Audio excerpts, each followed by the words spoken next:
Hi, folks. How we doing? Welcome to another week of distance learning, modern global. A couple of things I wanted to point out before we get into the lesson today. One, I threw an announcement on here. I really would like to hold a live class meeting with you all.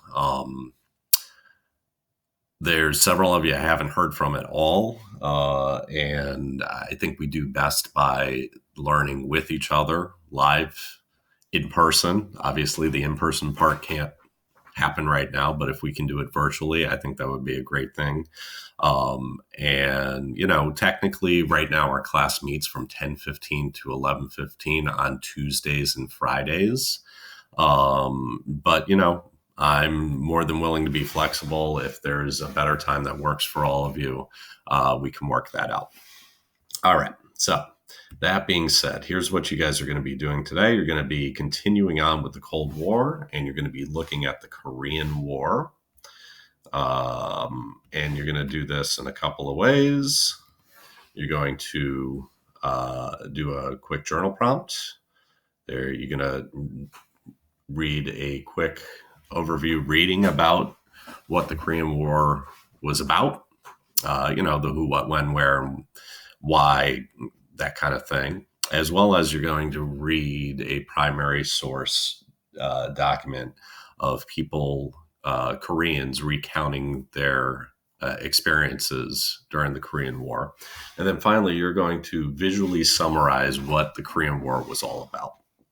So let's take a look. Okay.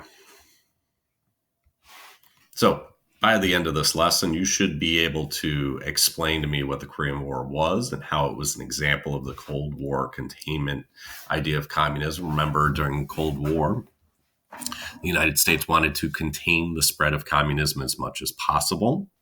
And you're going to see how that played out during the Korean War. And essentially, during the Korean War, you had the northern part of Korea wanting to be communist. And you had another faction in the southern part of Korea wanting to, remain non-communist. And both of them thought that they had the ultimate control of Korea, and that's why war happened. Of course, the Chinese, who were communist, backed the northern Korean faction, the communist faction, and then the United Nations, including the United States, backed the southern part of Korea that was trying to resist communism.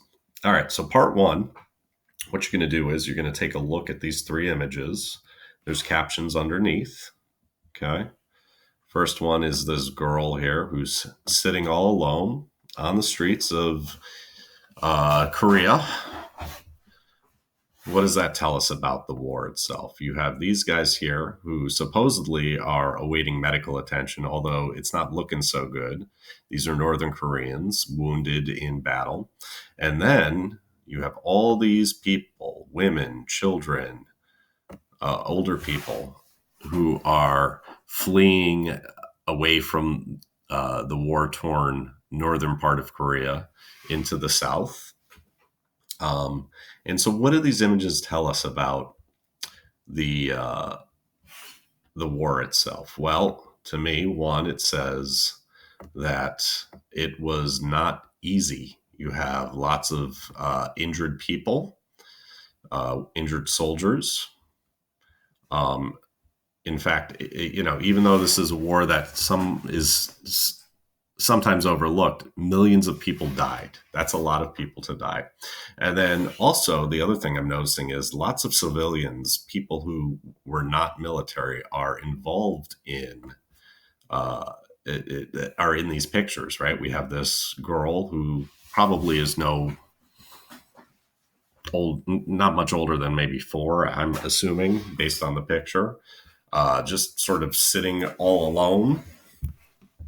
You have all these people who have thought it would be best for them to flee their homes. What does that say about the war?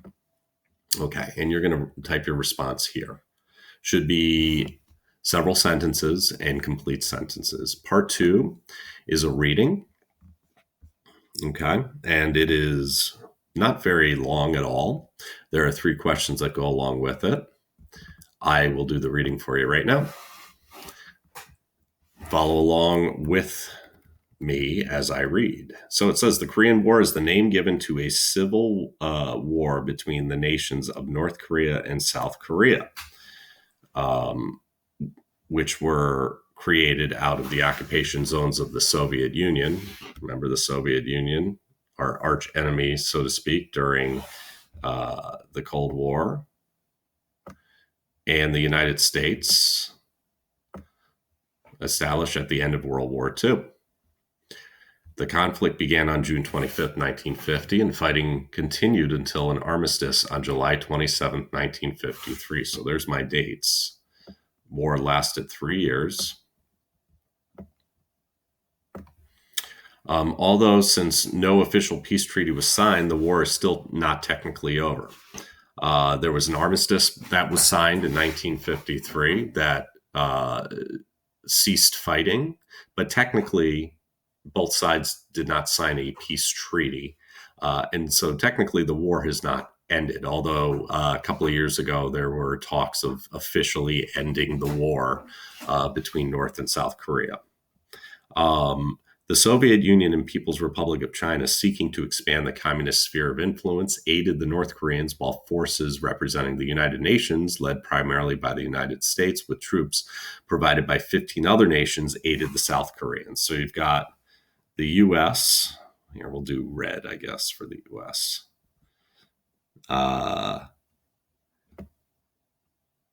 Is aligned with South Korea. All right. Sorry. Bear with me. This isn't easy to do. Okay. And then you've got North Korea aligning with both the Soviet Union and China. So we'll put Soviet here.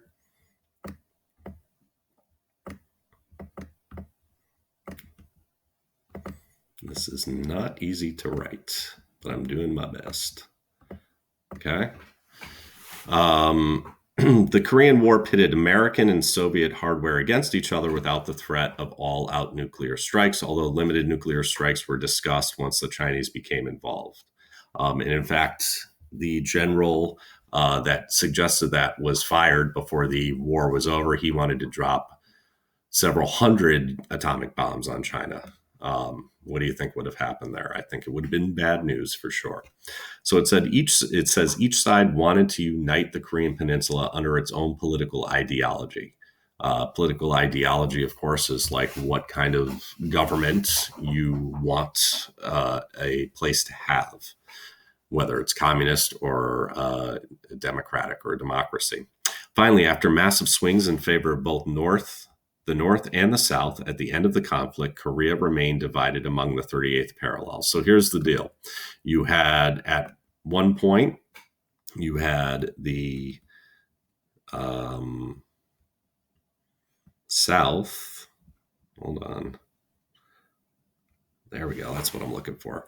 You had the United States at one point, and the South Korea at one point moved all the way up into the very tip of North Korea. So they were really doing well. And then at one point, the North backed the United States and South Korea all the way to the very bottom or southern tip of Korea. So it went back and forth until there was a stalemate, and they finally decided to end it and divide the countries at this DMZ, the 38th parallel. Okay.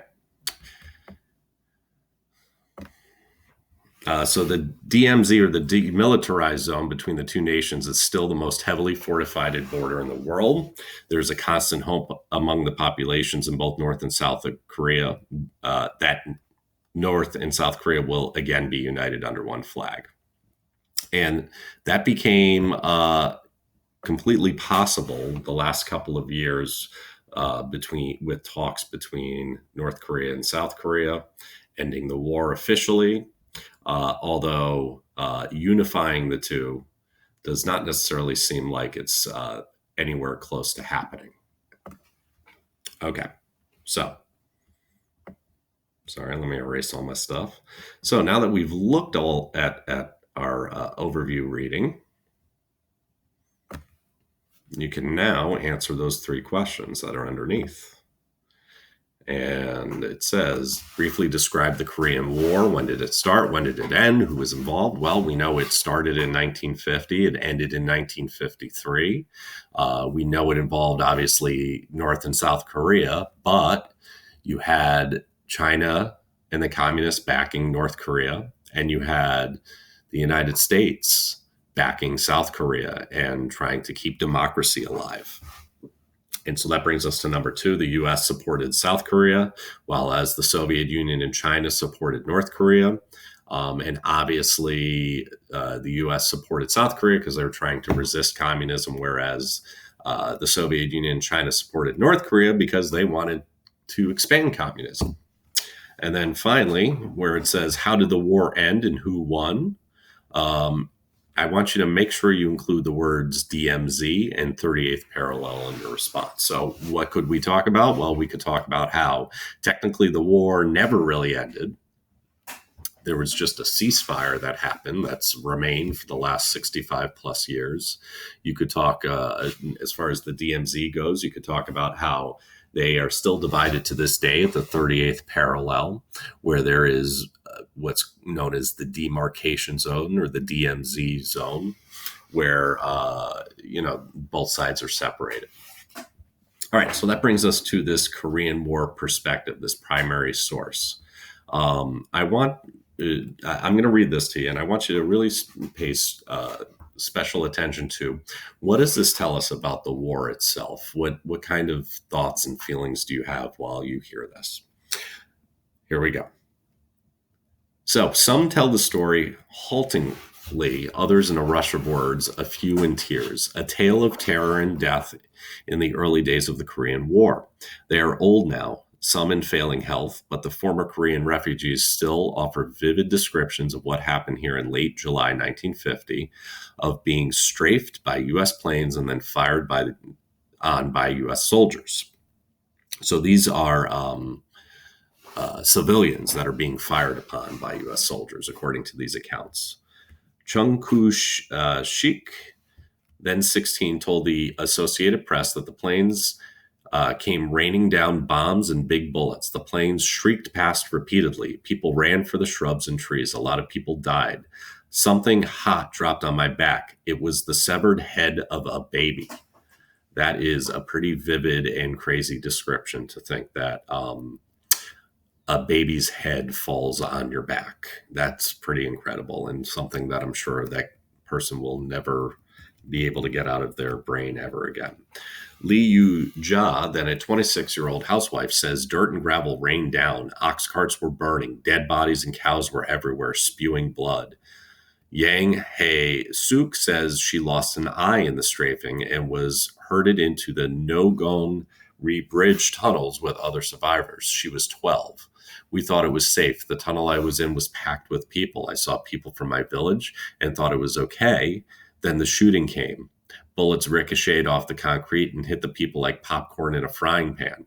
Mother wrapped me with a quilt and hugged me. It was shooting from both sides.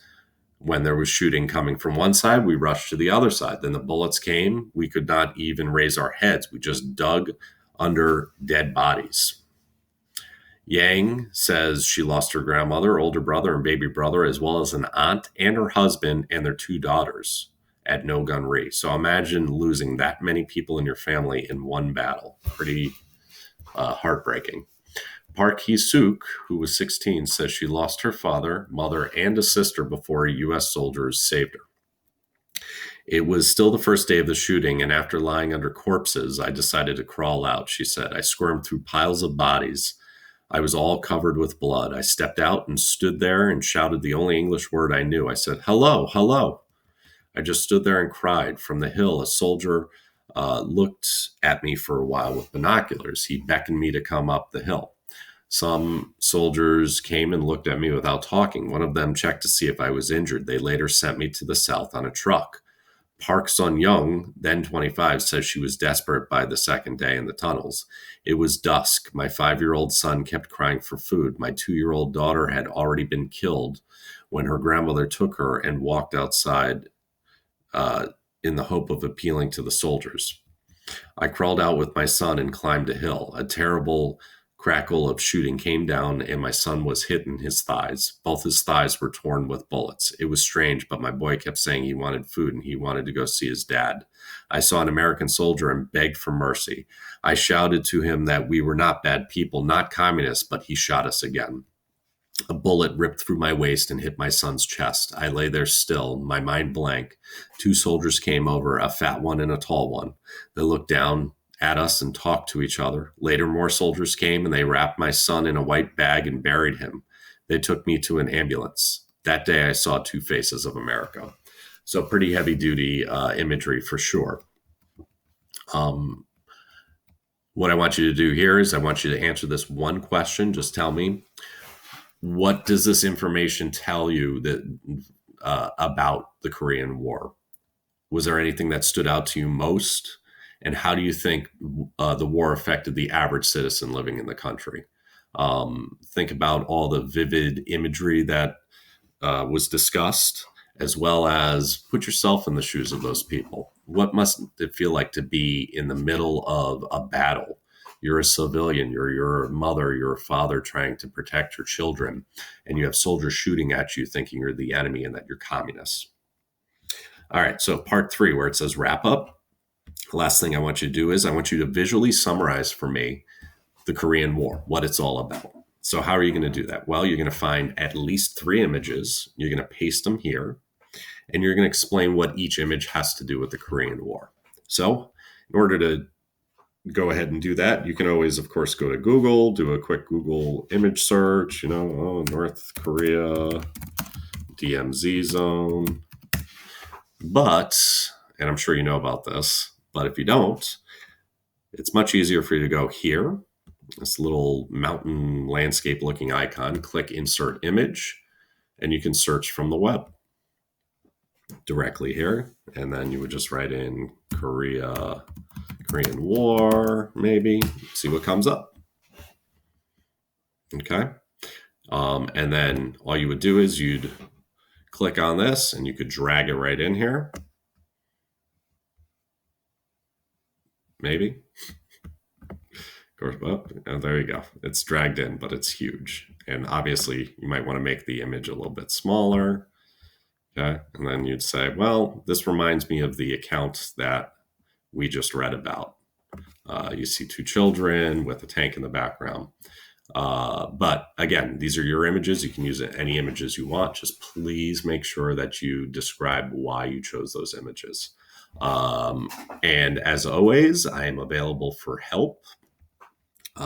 Either if it's during our class meeting time in this Google Meet link here, you can always email me and we can set up a video conference time to work one-on-one if you'd like, or if you prefer to just chat with me too, that works too. Either way, just please make sure if you're having trouble with anything that you get a hold of me and we'll work it out. All right. Thanks for watching, guys. Hope you enjoyed.